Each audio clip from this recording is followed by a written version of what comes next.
Отношения России с другими странами уже не раз становились темой моего видеоблога.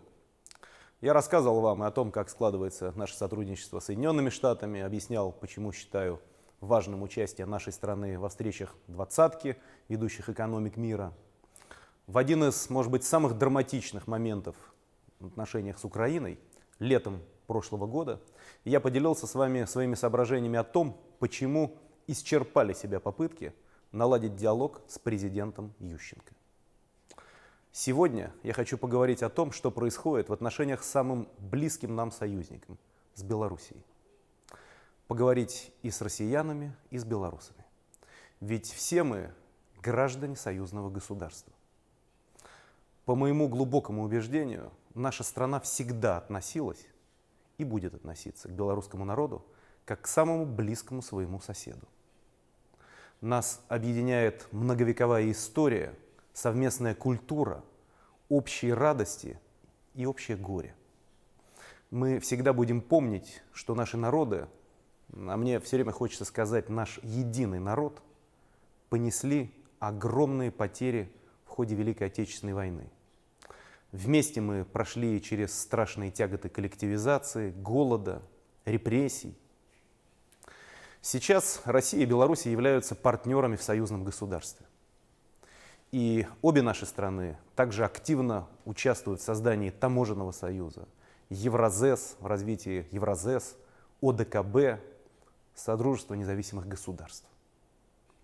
Мы намерены в полной мере расширять свое сотрудничество с Белоруссией в рамках этих организаций.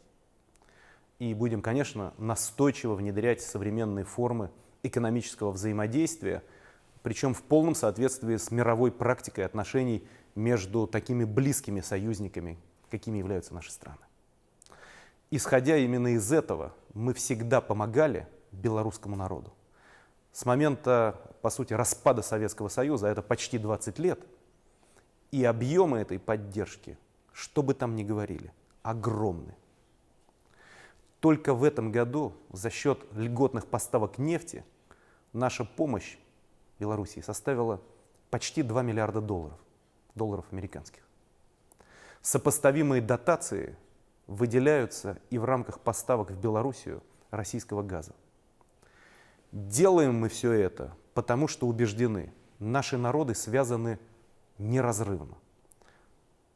Поэтому особенно удивительно, что в последнее время руководство Белоруссии приняло на вооружение антироссийскую риторику. Предвыборная кампания там целиком и полностью построена на антироссийских сюжетах, на истерических обвинениях России в нежелании поддерживать белорусов и белорусскую экономику, проклятий в адрес российского руководства.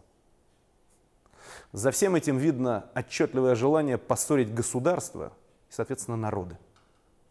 Стремление сформировать в общественном сознании образ внешнего врага всегда отличало белорусское руководство. Только раньше в этой роли выступали Америка, Европа, Запад в целом. Теперь одним из главных врагов объявлена Россия. Президент Лукашенко в своих высказываниях выходит далеко за рамки не только дипломатических правил, но и элементарных человеческих приличий. Впрочем, это тоже не стало для меня новостью. Я помню, как я был удивлен, когда при нашей первой двусторонней встрече, вместо того, чтобы сосредоточиться на российско-белорусском сотрудничестве, он очень подробно и исключительно в негативной манере принялся обсуждать моих предшественников на посту президента России, Бориса Ельцина и Владимира Путина. Мне пришлось напомнить тогда коллеге, что предметом наших переговоров являются совсем другие темы. Такое своеобразное понимание партнерских отношений Лукашенко продемонстрировал и в вопросе признания Белоруссии, Южной Осетии и Абхазии в качестве самостоятельных участников международного сообщества. Я неоднократно говорил, признавать или не признавать два этих новых государства – суверенное право каждой страны. И мы никогда ни на кого не оказывали давления в этом вопросе, хотя для нас это не безразлично.